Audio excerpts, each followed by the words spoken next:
एक वक्त की बात है, बादशाह अकबर अपने दरबारियों के साथ दरबार में मौजूद थे। तभी उनके मन में एक बात आती है। बादशाह बोलते हैं, मेरे आसपास हमेशा बुद्धिमान लोग रहते हैं और मैं उनके बीच रहकर अब बोर हो गया हूँ। मैंने फैसला किया है कि मुझे कुछ मूर्ख व्यक्तियों से मिलना चाहिए। अकबर बीरबल से कहते हैं, तुमने हमेशा हमारी मदद अपने ज्ञान और चतुराई से की है। हम चाहते हैं कि इस बार भी तुम ऐसा ही कुछ करो और हमारे लिए 6 मूर्ख व्यक्ति ढूंढ कर लाओ। बीरबल, जी महाराज, मैं आपके लिए 6 मूर्ख व्यक्ति जरूर ढूंढ लाऊंगा। अकबर, हम आपको 6 मूर्ख व्यक्ति ढूंढने के लिए 30 दिन का समय देते हैं। बीरबल ने कहा, जी महाराज, मुझे इतने अधिक समय की आवश्यकता नहीं पड़ेगी।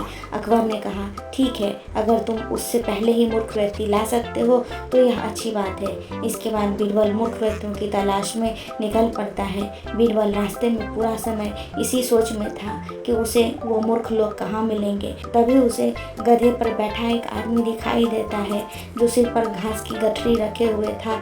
बीरबल ने तुरंत घोड़ा रोका और उससे उसकी पहचान पूछने लगा। और बीरबल ने पूछा, कौन हो तुम और ऐसे गधे पर बैठकर घास अपने सिर पर लेकर क्यों जा रहे हो? व्यक्ति ने कहा, मैं राम हूँ और मेरा गधा कमजोर है और थका हुआ है, इसलिए गधे का बोझ कम करने के लिए मैंने घास की गठरी अपने सिर पर रखी है।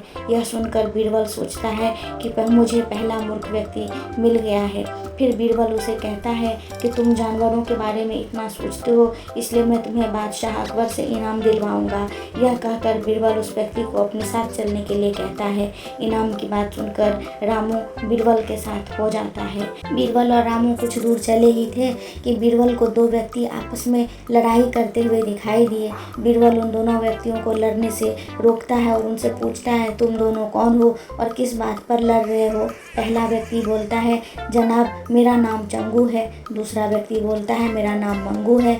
मंगू बोलता है, जनाब, मुझे चंगू कहता है, इसके पास शेर है जिसे वो मेरी गाय के शिकार के लिए छोड़ेगा। चंगू, हाँ महाराज, मैं ऐसा ही करूँगा और मुझे बहुत मज़ा भी आने वाला है। बीरबल ने कहा, कहाँ है तुम लोगों की गाय और शेर?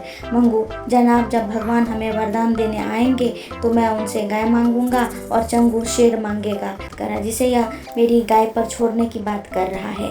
बीरबल, अच्छा यह बात है। उसकी बातें सुनकर बीरबल समझ गया कि उन्हें 2 और मूर्ख व्यक्ति मिल गए हैं। बीरबल इनाम की बात कहकर उन्हें भी अपने साथ ले जाता है। उन तीनों को लेकर बीरबल अपने घर पहुंचता है। फिर सोचने लगता है, बाकी के मूर्ख व्यक्ति कहाँ से ढूंढ कर लाऊं। बीरबल उन तीनों मूर्खों को अपने ही घर में रहने के लिए कहकर बाहर चला जाता है। जब बीरबल और भी मूर्ख लोगों को ढूंढने के लिए बाहर जाता है तो उसे एक व्यक्ति दिखाई देता है जो कुछ ढूंढ रहा था। बीरबल उसको जाकर पूछता है, आप क्या ढूंढ रहे हैं? व्यक्ति बोलता है, जनाब, मेरी अंगूठी कहीं गिर गई है जिसे मैं काफ़ी समय से खोज रहा हूँ लेकिन मुझे मिल नहीं रही। क्या आप? बीरबल ने पूछा, क्या आपको पता है कि अंगूठी कहाँ गिरी थी? व्यक्ति ने कहा, दरअसल मेरी अंगूठी यहाँ से दूर उस पेड़ के पास गिरी थी, लेकिन वहाँ अंधेरा होने के कारण मैं यहाँ उसे ढूंढ रहा हूँ। बीरबल ने कहा, अच्छा यह बात है, आप कल हमारे साथ बादशाह के दरबार में चलो, मैं बादशाह अकबर से आपको दूसरी अंगूठी देने के लिए कहूँगा।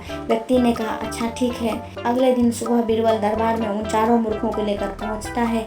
बादशाह अकबर, मैं अपने कहे अनुसार मूर्ख व्यक्तियों को ढूंढ कर ले आया हूँ। अकबर ने कहा, बीरबल, तुमने तो एक ही दिन में मूर्ख व्यक्ति ढूंढ लिए, क्या हमारे राज्यों में मूर्खों की संख्या अधिक है? और तुम यकीन के साथ कैसे कह सकते हो कि ये व्यक्ति मूर्ख है? बीरबल ने बादशाह से सारी बातें बताई। फिर अकबर कहते हैं, ये तो केवल 4 ही लोग हैं, बाकी के 2 मूर्ख कहाँ हैं? बीरबल ने कहा, महाराज, यहाँ पर 6 मूर्ख व्यक्ति हैं। अकबर, यहाँ कहाँ हैं और कौन है, हमें भी बताओ। बीरबल ने कहा, एक तो मैं स्वयं हूँ। अकबर, तुम मूर्ख कैसे हुए? बीरबल, मैं इसलिए मूर्ख हूँ क्योंकि मैं इन मूर्खों को खोज कर लाया। फिर महाराज अकबर हंसने लगते हैं और कहते हैं, मैं समझ गया कि दूसरा मूर्ख कौन है, पर मैं तुमसे सुनना चाहता हूँ। बीरबल, दूसरे आप हैं महाराज, जो आपने मुझे मूर्ख व्यक्तियों को लाने के लिए कहा।